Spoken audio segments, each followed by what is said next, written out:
పిల్లలకైతే మొన్నటిదాకా English government బడులలో TOEFL ఒక పీరియడ్గా బోధన జరుగుతూ ఉండేది. ఇంగ్లీష్ గొప్పగా పిల్లలందరూ చదువుకొని నేర్చుకొని గొప్పగా మాట్లాడే పరిస్థితి ఉండుకొని ఐబీ సర్టిఫికెట్లు సైతం వాళ్ళు పుచ్చుకొని ఏకంగా మన పిల్లలందరూ కూడా ప్రపంచంతో పోటీ పడేలా చదువులు ఉండే పరిస్థితి నుంచి ఈరోజు చంద్రబాబు నాయుడు గారు ప్రభుత్వం రాగానే టోఫుల్ పీరియడ్ను కూడా బడులలో నుంచి తీసేశాడు. విద్యా కానుక కూడా ఈరోజు అస్తవ్యస్తంగా పంపిణీ జరిగింది. ఇంగ్లీష్ మీడియం కూడా ఎగిరిపోయే పరిస్థితులు, ఇక ట్యాబులు కూడా ఇస్తారన్న నమ్మకం కూడా లేని పరిస్థితులు. అస్తవ్యస్తంగా ఈరోజు స్కూళ్ళు కనిపిస్తూ ఉన్నాయి.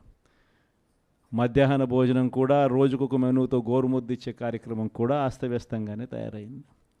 ఆరోగ్యశ్రీకి సంబంధించి ఇప్పటికే 1600 కోట్ల రూపాయలు బకాయిలు, జనవరి నుంచి బకాయిలు.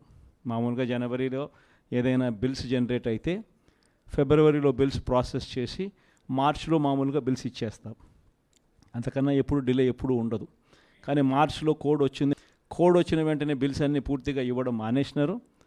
పూర్తిగా అప్పటి నుంచి ఇప్పటిదాకా రూపాయి ఇచ్చిన పాపాన పోల. ప్రతిదీ కూడా వ్యవసాయం అయితేనేమి, హెల్త్ అయితేనేమి, ఎడ్యుకేషన్ అయితేనేమి, గవర్నెన్స్ అయితేనేమి, డెలివరీ అయితేనేమి, ఇంటికే వచ్చి డెలివరీ అయితేనేమి, అన్నీ కూడా అస్తవ్యస్తంగా కనిపిస్తూ ఉన్నాయి.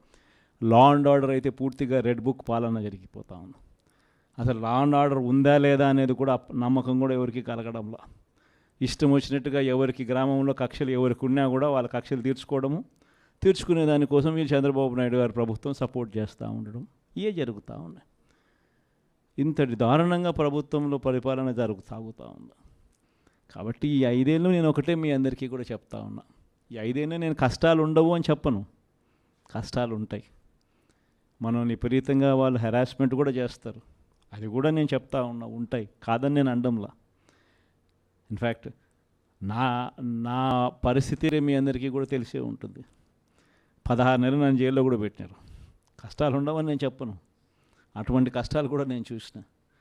కానీ ఏమైంది, కష్టాలు అనేవి ఎప్పుడు ఎల్లకాలం ఉండవు.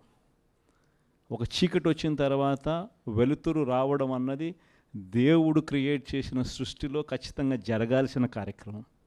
కాబట్టి కష్టాలు ఎక్కువ రోజులు ఉండవు. ఒక రాత్రి వచ్చిన తర్వాత ఒక పగలు రాక తప్పదు.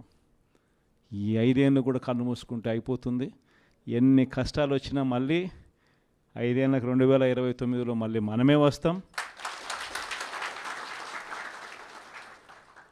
మన ప్రభుత్వంలో మళ్ళీ మీరే మళ్ళీ ప్రజలకు సేవ చేసే గొప్ప పరిస్థితులు మళ్ళీ మీరు నేను అందరం కూడా ఉంటాం.